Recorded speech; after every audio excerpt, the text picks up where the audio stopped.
Lumang refrigerator as worm bin. Part 2.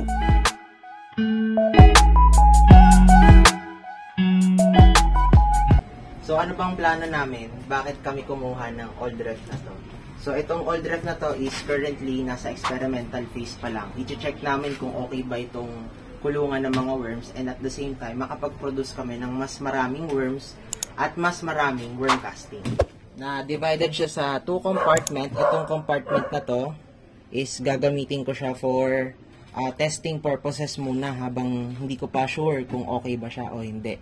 And then itong pangalawa naman, kapag umokay na tong experiment natin dito at gusto naman nila tong kulungan na to, tsaka natin to lalagyan ng mas maraming worm. Panoorin ang bagong series sa worm keeping gamit ang old refrigerator na to sa aming YouTube channel every Tuesday ng hapon.